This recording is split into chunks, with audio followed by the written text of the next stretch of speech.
Final lecture here for respiratory. I'm going to be drinking coffee on this, sorry. Okay, so lower respiratory tract, here we go. Atelectasis. Some of these slides are going to be a little review because I want you to understand, and we're going to spend a lot of time on ARDS going into lecture. Okay, so what is atelectasis? Okay, so this is a part of those alveoli. The alveoli are the little pieces in the lung. They remind me, I think whoever's had me before, they remind me of, they look like SpongeBob. Everything in me, how I learn, has to look like a cartoon or something. It has to be simplified for me to understand. When we run, when we walk, we talk, they expand, right? They expand when we breathe, right? When we inhale, they open. When we exhale, they close, right? It's like almost looks like a sponge to me. Atelectasis is caused by lack of movement, lack of getting those deep breaths, injury, cough, sick, fluid in the lungs, not taking those deep breaths because of either pain. When I'm talking, always ask yourself, what is causing this and why? Okay? What is causing this and why? So, I could start off with maybe a little upper respiratory cough or cold, and now, the mucus has gone into my lungs and I'm not taking those deep breaths anymore. I'm not moving around a lot because I don't feel good. I'm not taking those deep breaths. I've had surgery on my knee and I can't get up and walk as quickly or as fast. Atelectasis. This is how hospital-acquired pneumonia starts, right? We don't get up, we don't move. Okay? So any kind of decrease in activity. All right. Most common acute atelectasis, which occurs post-operative setting. Again, this is why it's so important. So let's talk about this. This is where you kind of pause, ask yourself, interventions I can do for this. So that would be what? That IS we've talked about, sitting up 3 times a day. I make a plan with my patients post-operatively. Let's say we are going to sit up with every meal, at least sit up in the chair. After that, before I put them back in bed, we gently walk. Every patient's different. You gauge how far you want to go with them. Maybe it's just from the chair to the door this time. Now let's venture out after lunch outside the room. Okay? So make that plan of care, keep them involved, and that's how you get them to agree and be more compliant with you. All right, so symptoms. Insidious, increasing dyspnea. Can't take those deep breaths if it's full of mucus and fluid. Cough, sputum production. Okay. Acute, which means what? New onset. Tachycardia, tachypnea, pleural pain, central cyanosis if large areas of lung are affected. Chronic, similar to acute pulmonary infection, and may be present. So I think of chronic, right? Chronic lung disease, some kind of chronic lung disease like COPD, for example. All right.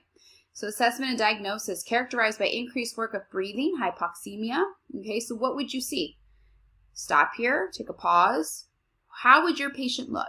Maybe blue in the lips, pursed breathing, having a hard time catching their breath, maybe after exertion, maybe they just took them to the bathroom and they look completely winded. Okay. Decreased breath sounds, crackles over affected area. Okay. What does crackles mean? Crackles usually mean there's a little bit of fluid in there usually. Something is occluding, getting that air in our lungs. Okay. Chest x-ray may suggest diagnosis of atelectasis before clinic or symptoms appear. A patient could be this way and have adapted to feeling like this for a long time. And that is for us to figure out. I've had patients where they walked in to have surgery and they're barely at 90%. And they're like, I feel fine. There's nothing wrong. They've just been like that for a long time. And our bodies are amazing. They've just adapted to feeling like that, Of course, they've had other symptoms like they've gotten tired fast, they have to take frequent breaks during activities, but they've just rolled with the punches. They haven't come in and they don't see a doctor, so sometimes these don't get caught. More things get caught when they come into our facilities, and then we find that they're a hot mess. All right. Pulse oximetry may demonstrate low saturation of less than 90. If you notice, I will just keep going and brush on everything, and then I go back to the slide and we've already done it all, so I apologize. So how can we prevent atelectasis? Well, if you go back and you start thinking of the assessment and all the abnormals you found, what are those interventions? Okay, what's good for this specific patient? You can't memorize these things, so don't even try, okay? You got to start looking at your patient and critically thinking without memorizing a list. What is beneficial for this patient? So if this is a patient that had surgery and is starting to hear, sound crackles in lungs and starting to sound short of breath, they need to get up. They need to use that IS. They need to start moving, regardless how much they fight you tooth and nail. We got to find a happy medium. Turning. They're not getting up. Those turns, you got to turn them every 2 hours. That is not to be delegated. If we're starting to see that there's issues and concerns with our patient, it's nice to get some help and support. But if it's your problem, they're getting worse. You need to go in there and lay hands on them. Early mobilization, as I said, we start moving our patients. We start turning them the same day of surgery. We start mobilizing them at least the morning after surgery. Strategies to expand lungs and manage secretions. Again, the incentive spirometer, making plans to just sit up, get out of the bed, just dangle feet and sit up in their bed. Okay, making them upright, not flat, not slouched. Okay, it drives me insane when I see my patient in this huge bed and they're all the way at the bottom because they're constantly sliding down, right?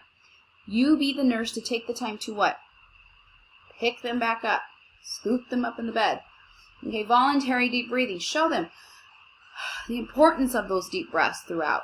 When you're doing any kind of activity, movement with them, anything that needs assistance, focus on those deep breathing because it hurts to sit up, it hurts to move, it hurts to walk. So everything you're asking them hurts.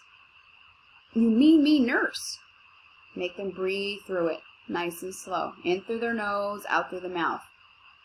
Okay? Secretion management and pressurized meter dose inhaler. So some inhalers can help and some breathing treatments can help. Oops. Okay. So management. First line, turning, ambulation. A lot of this is review. I'm going to move on from that. Okay. So if this becomes worse, we need to use some kind of BiPAP, some kind of help to support breathing, which we went over the last lecture. Possibly intubation, ventilation. So I'm going to move on from here. Refer to the last lecture and the last chapter. All right. Infection. Okay. So any kind of infection in the lungs is going to cause what? This is what the core of this lecture is. It's going to cause inflammation. When we get sick, when we get a cut, when we just don't feel well, our body's defense system reacts by sending an inflammation response. So they can start going in, battling and fighting this infection and whatever it is. Our body usually knows when to stop this fight, knows when we're doing better, knows when not. But this inflammation response is not, it sometimes can take a life of its own and it can start attacking its own tissue. And this inflammation response can actually cause damage to ourselves, our own inflammation response. And this inflammation response can cause a lot of damage on our own lungs. We're seeing that now. This is why we are all stuck in our homes right now with COVID-19. The biggest problem with COVID-19 is ARDS. And ARDS is the biggest topic right now in this lecture. And that's what you need to pay attention to. That inflammation response is horrible. That means that our inflammation response is attacking our own lungs and it's attacking itself. And we have to do everything in its power to stop. And that's hard to do. Because what can we do? We can't fight a virus. We have to treat its symptoms and hope the patient with our support and interventions is healthy enough to respond. There's no antibiotic to fight a virus or a complete solution. We have to, again, attack the symptoms and allow the body to rest. All right, so here's some of the infections. The one we're going to kind of focus on is you've had pneumonia, but I want to focus on pneumonia because ARDS is the complication of one of these infections. ARDS is the complication of a blood infection. Any kind of infection that has now infected the lungs and has reacted into that inflammation response that it's now attacking itself. All right, and pneumonia is one of the biggest reasons. All right, you know pneumonia. You've had it in semester 2. I just put it here. The different types of pneumonias here. Okay, it doesn't matter the type. Pneumonia will cause, if it gets worse and it's not treated, it will cause it. What we need to focus on for semester 2 is ventilator-associated pneumonia because we have caused that. I brushed upon that last lecture, okay? Hospital-acquired pneumonia we are kind of talking about right now. Any kind of ammonia can cause it, but these are the two right now that we can prevent in semester 2 that if we do not, we can cause a tail of events for this patient that can't be taken back. Okay, this infection can get in their bloodstream, can cause that inflammation response.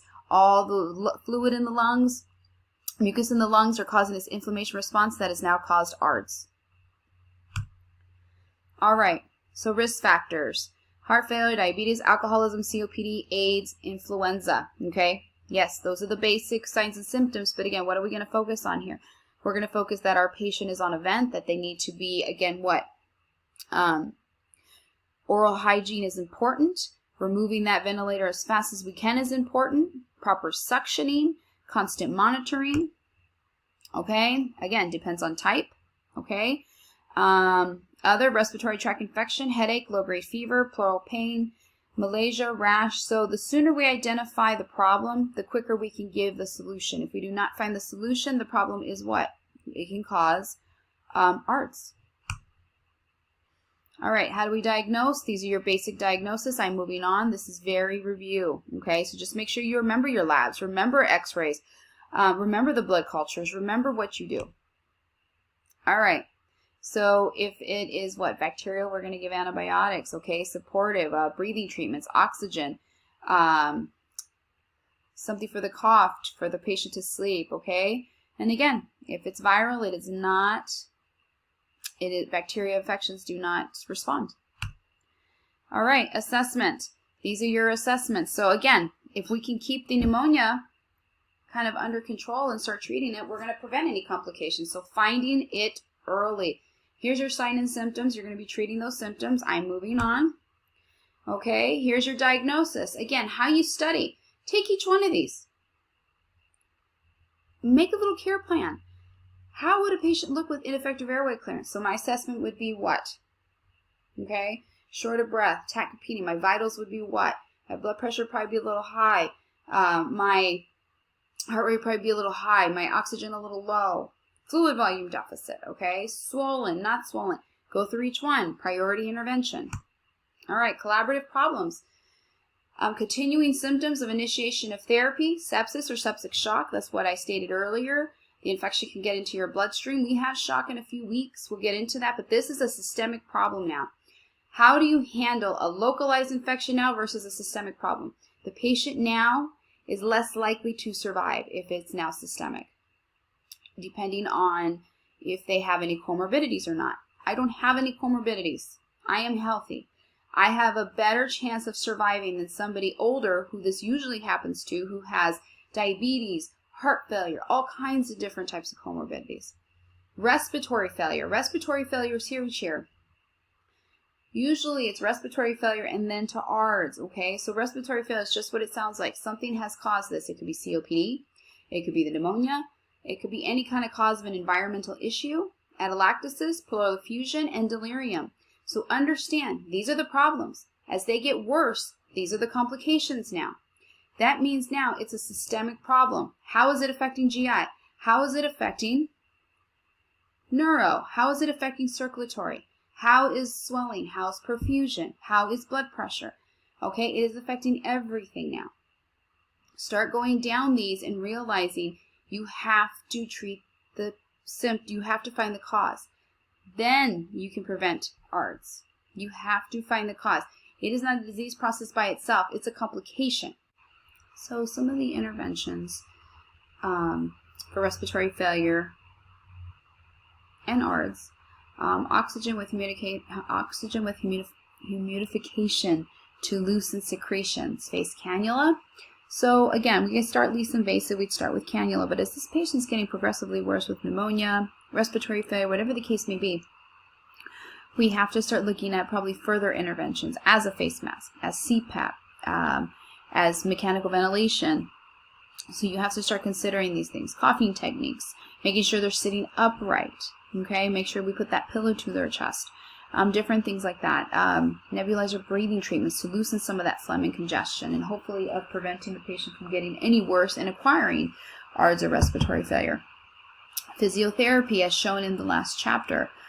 Position changes. Remember, in chapter 21, the last lecture, the different positions to hopefully help optimal breathing, lower lung, upper lung. So take those into consideration. Yes, proper nutrition. Remember, healing process, what? Protein. High protein, possibly for optimal healing or proper nutrition. If this patient can't breathe, they're not going to be able to eat. Okay, all their efforts and requirements are going towards breathing. They can't chew, they can't swallow, they can barely breathe. So it's not going to be easy. So again, start with possibly optimal nutrition, and if not, possibly some clears. If this patient gets progressively worse, you may have to put in some kind of NG for nutrition, things like that. Hydration is one of the most important things, but consider this patient. As this patient starts to get progressively worse and it affects all body systems, they're going to start what? The body wants to hold everything in, that fight or flight. You know, it's not doing well, so it wants to retain all that fluid. Okay? But retaining that fluid doesn't necessarily mean the hydration is going where it needs to go in the cells. Remember that. Okay, it causes swelling. We need it to go where it needs to be in the cells. So it's going to be a fine line of Lasix to remove the swelling off the body, that third spacing where it's going, and giving hydration to go where necessary. If we give it too fast, it can cause swelling. It can cause pulmonary edema in the lungs, which would cause worse issues. Plenty of rest. Activity is tolerated. Again, however much activity they can tolerate, that's a plan for you to create with your patient in that day. Lots of education. Every time we go in there, it's kind of a rule of thumb when you're caring for your patient to make sure you're telling them exactly what you're doing when you're doing it. It takes time, and it doesn't come second nature at first, but you know, I'm in here today to make sure that you get up, you start moving. We are going to sit you up. I'm going to give you this breathing treatment. It'll help remove some of that congestion. Everything we do in that room needs to be explained. And self-care. You know, healing sometimes is a big mental game. You know, just sitting up and being able to brush your teeth and wipe your face, that starts the day positive for any of us, and can possibly get them more motivated to be able to achieve some of these goals throughout the day. So here's some of your expected outcomes. Demonstrate improved airway. Whatever the interventions were, this is the outcome we want. So remember, it's just a process. Rest and conserve energy slowly, maintains adequate hydration, adequate dietary intake, verbalizes increased knowledge of above management, complies with management strategies, exhibits NUS. So whatever intervention you did it work or did it not? Very simple. Okay. You know about aspiration. You've gone over it. I left it on here for one reason. A patient who can't breathe, is hard to swallow, they're mechanically vented, they have more risk of aspirating on their own phlegm, of aspirating on their stomach content, which can cause aspiration pneumonia. That content in the lungs can cause an inflammation response, again, ARDS. It can cause sepsis. It can cause life-threatening issues. All right? So we want to prevent it. We want to prevent it completely. So here's some of the interventions. If a patient was vented, at 30 degrees. If a patient's hard to breathe, sitting upright. So this should not be any kind of news to you. Avoid stimulation to gag reflex with suctioning or procedure. You want to keep this upper airway clear.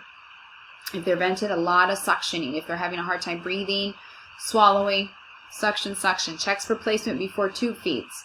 Okay, we talked about possibly they're going to have an alternate intervention for nutrition. Make sure it's in the right place before you use any line in your patient. You have to check and make sure it's in the proper place. Okay? Thickened fluids if swallowing problems.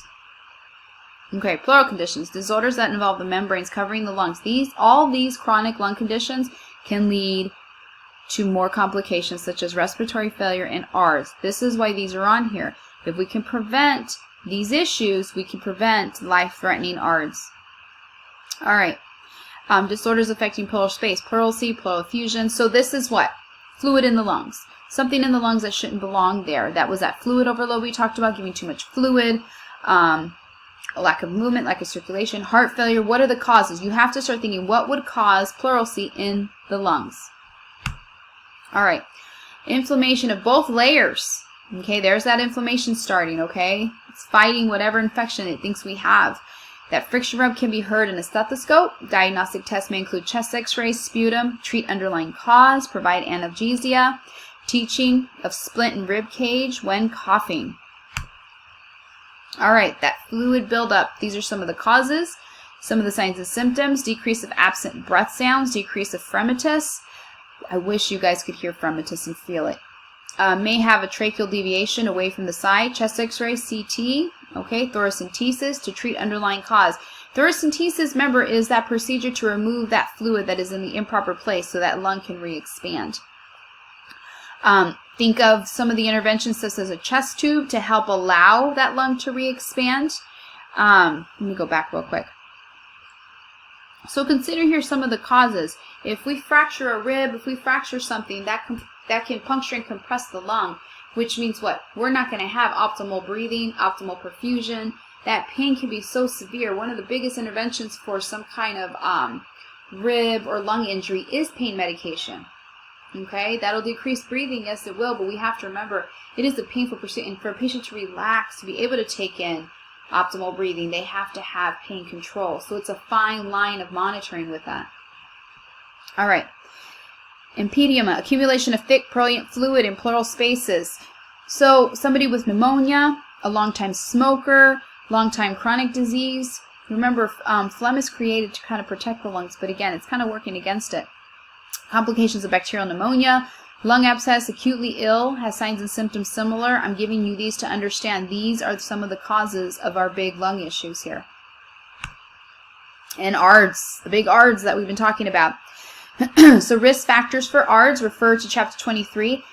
Anything that's going to affect any kind of inflammation response in the lung, truly is COPD, pneumonia, infection, sepsis, okay, systemic sepsis throughout the body, characterized by sudden progressive pulmonary edema, increased bilateral lung infiltrates visible in a chest x-ray. It's called whiteout. You'll see a set of lungs. I'll put a picture up in lecture. I have a hard time reading chest x-rays too, but at least you know the lungs should be clear on the chest x-ray. When you start seeing white where the lungs are, that means there's a lot of infiltrates and there's no air moving through. Okay? Absence of an elevated left atrial pressure.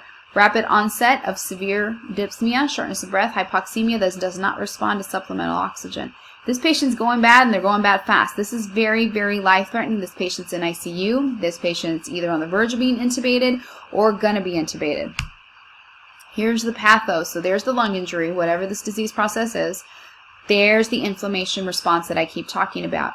And I know COVID-19 and discussion of it is everywhere, but this is the reason. Causes these inflammation response in the lungs, and this is what's causing lung damage. COVID-19 is causing ARDS rapidly, and causing severe lung damage. Initiation of inflammatory response. Okay, release of mediators. There it is. Here's some of the symptoms. Increased capillary membrane permeability, areoli flooding of loss of surfactant, areoli collapse. Nothing's going through. Okay? Here we are in the middle here. In airway diameter, airway resistance of lung compliance. Okay? Works to breathe, hypoventilating, intrapulmonary shunting, and hypoxemia. Injury to pulmonary vasculature, pulmonary vasoconstriction. Okay? What does this cause if we have pulmonary constriction? Hyperpulmonary hypertension, which is a lot of pressure.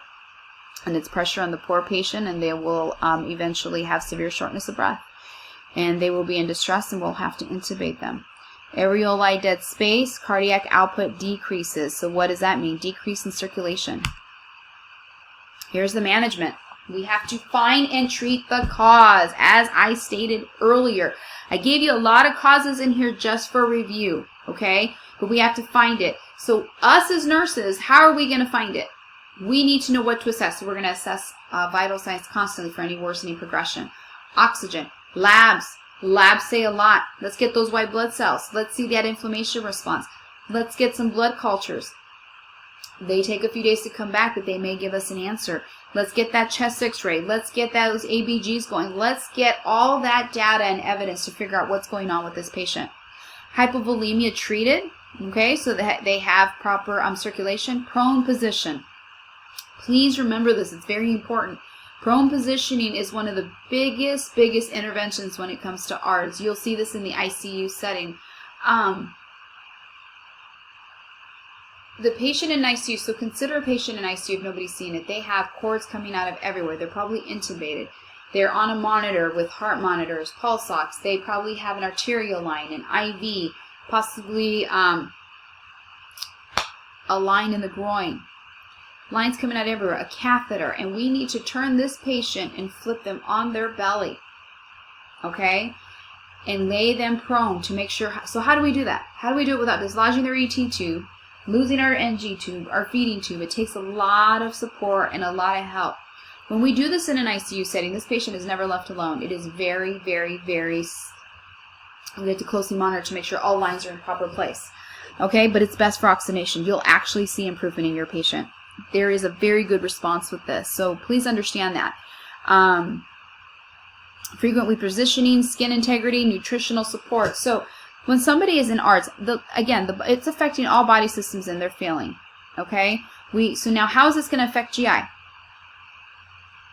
How is it going to affect neuro? Back to that. How is it going to affect circulation? So let's talk about neuro first. You know, when we have somebody sedated and we have somebody in the ICU, we're giving a lot of medications, a lot of narcotics.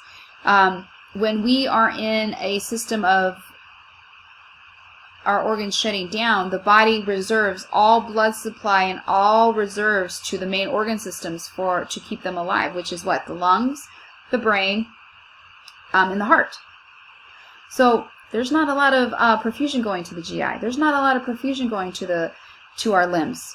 So these are the ones that are going to be first affected. So you're going to start to see a lot of stasis in the gut, which means a lot of that bacteria, a lot of that bile is just going to sit there.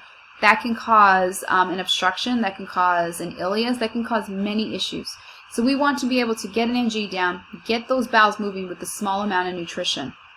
We usually start proton pump inhibitors to decrease the acidity, the acidic environment.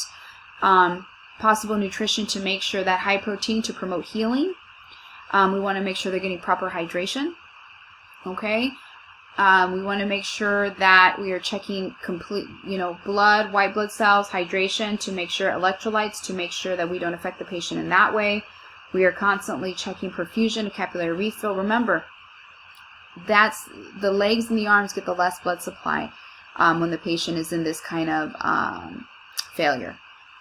Reduce anxiety. Again, we do a lot of nonverbal pain assessment as spoken last chapter. They're going to be fearful. They're going to be scared. We give more pain medication to help sedate them, maybe some anti-anxiety, comforting them, range of motion, things like that. Okay? All right. So, PE. So this is, I gave you a chapter just to make sure you're aware with heparin and stuff, but a PE is a clot that has now formed somewhere, dislodged, and is now in your lung. It is life-threatening. Patients that usually acquire a PE usually just start saying they don't feel right. I just don't feel right. All the books say, the patients say they have an impending doom. But usually the patients, they don't say I have an impending doom, but I've had patients tell me, I just don't feel right, there's something wrong, there's something wrong. They just know something's wrong. It's not a definitive diagnosis, I know, but this is usually what patients state. They also state, I've had a few say, I'm going to die today. I feel like I'm going to die. There's something wrong. And it's our job to take them seriously and search for the reaction, search for the reason as to why they're stating what they're stating, double check vitals, double check labs, call that doctor, get an order, All right, so obstruction of pulmonary artery with its branches of thrombus that originate somewhere in the venous system in the right side of the heart. So it's dislodged, it's now in the lung. This is life-threatening. If we don't catch this on time, if it bursts, the rate of success of somebody surviving is very minimal, very minimal. The inflammation process obstructs the airway, results in diminished and absent breath sounds. So wherever this clot has formed a home in the lung, the patient will start being affected by short of breath, possibly some pain, but nothing crazy. Bronchioles constrict further, increasing pulmonary vasculature resistance. So it takes time. Do you see this? The signs and symptoms are going to take time for the patient to start feeling them. Okay? With right ventricular workloads, maybe we'll start seeing an increased heart rate. Okay? Patients start complaining of a little short of breath. Ventilation, perfusion imbalance, right ventricular heart failure, shock occurs. If that clot bursts, it's very life-threatening. All right. So risks, trauma, you know, a car accident, something like that. Surgery, the stasis of the blood flow can form a clot probably in the lung, can form a clot in the arms and in the lung, and it can get dislodged and go. Pregnancy, heart failure, hypercoagulability. A lot of patients who are on frequent blood thinners can have issues there. They've had histories of blood clots in the past, heart failure. Their blood thinners are not being managed well, and their blood is still clotting a little too much. Short of breath is the most common symptom. And again, that's a very subtle sign and symptom, so we really need to listen to our patient. Prevention, movement, circulation. After surgery, again, our perfusion is not great. Movement. Anybody who has had surgery or had a procedure, the faster they move, the more it can be prevented. Using TED hose and SCDs the minute somebody gets out of surgery, the minute any of us who go into a hospital setting, we are still laying down more than usual. We could have a hidden vascular issue and not even know it. So it is a rule of thumb in a hospital setting that everybody who is now in the hospital has to wear those wonderful SCDs. Those SCDs are the machines that they cuff around your leg, and they just simultaneously are squeezing. They give your legs a massage. Okay, so the rule of thumb is anytime you are laying in that bed, that machine is on. Okay? SCDs, let me see. I'm so hospital warped with all the shortened words. It's selective compression device or sequential compression device is what SCD means. So if they're moving, they can have them off. If they're up moving around, they can have them off. If not, they're in bed. The TED hose are like white stockings that I hate to put up there so hard, but they help with circulation as well. Treatment. Measures to improve respiratory and vascular status. So what are we doing? We are probably checking pulse ox constantly if they're probably on a continuous pulse ox. Vital signs. Lung assessment. Breathing patterns. Shortness of breath. That's what we're constantly checking. If somebody's being diagnosed with a blood clot or a pulmonary embolism, they are on some kind of thrombolytic medication. They could possibly be on a heparin drip. So probably checking coagulation status labs quite regularly per the doctor's order. If they are on a heparin drip, which is through the IV, we are probably checking coagulation every hour, 2 hours.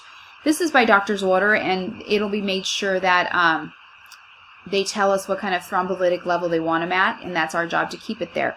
Again, I think it's chapter 30 is what I assigned to you, and it has some specifics in there of how you would do that. So please read over that. And surgical intervention, unfortunately, to go and remove and expel the clot if necessary. But again, this is last resort because it's the most invasive. Early prevention, that movement, sequential stockings, as I stated, early ambulation. Usually, again, one of the normal standing orders is everybody that walks in the hospital setting is going to stay for a night or two, get some kind of heparin injection. Very small, very mild. It could be in the tummy, but this is a prevention to kind of keep that blood a little bit thinner because you're going to be moving around less. Lifestyle changes. Obesity, overweight can affect perfusion. It can cause stasis of blood and cause clots. Smoking for that vasoconstriction, smoking cessation, and regular exercise. So these are some of the things that a patient can change in their life to prevent this. Chest trauma. So chest trauma can be from, and this is where you kind of want to stop and think about it. Chest trauma can be from a car accident, an injury, a horrible fight, anything like that. It could be blunt trauma, a bat to the chest, an injury skiing, anything like that, where the ribs will crack, puncture the lung. I kind of stated this earlier. You'll start hearing friction. Your patient will have short of breath, severe pain. Again, pain is one of the biggest interventions in a chest trauma. You need to support their pain. All right? Penetrating trauma, a stabbing, something like that. This will cause the lung to collapse. This will cause pain in that area. I have a flail chest video we're going to watch. Pneumothorax, spontaneous breathing, traumatic. You'll start seeing the chest not rise. So a chest should rise symmetrically, evenly. In, out, in, out. If my trauma was on my right side, you'll only see the left moving up and down. So you'll start seeing this uneven. If it's affecting our ribs, you'll start seeing a flail chest. The chest will look like a balloon flailing up and down, up and down. Oops. found this cool video of a flail chest. I don't know if you can see. There it is. So you see that's his left side of his chest. And look when he breathes in, how it concaves in.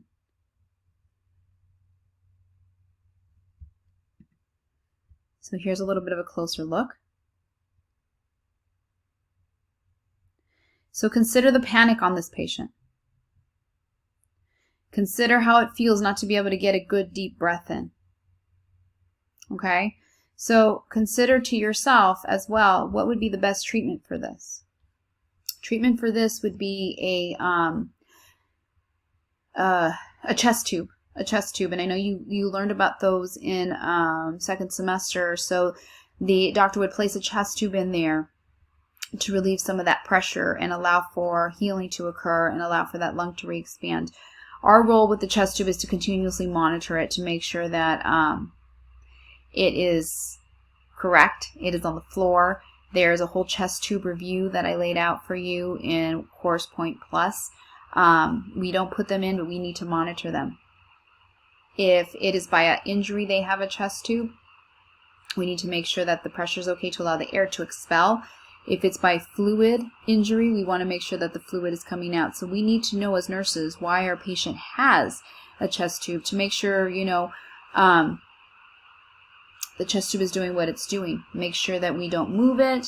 Make sure it stays low to the ground for gravity. Make sure that it has an air seal tight around it. So please review chest tubes to understand this is one of the biggest interventions. Again, pain. Make sure that you assess for pain constantly with somebody that has acquired a chest trauma injury, because it hurts too much to breathe in. So they end up taking these like small little short deep breaths. This is what they do. We want them to relax to be able to take in those deep breaths. And I understand oxygen is an issue, but we need to make sure to help them with that. Giving them a chest, giving them a pillow to help with that breathing. Okay, so pain is one of the biggest interventions, and I cannot stress that. That concludes the lecture for ARDS and chest trauma, and I will see you in lecture soon.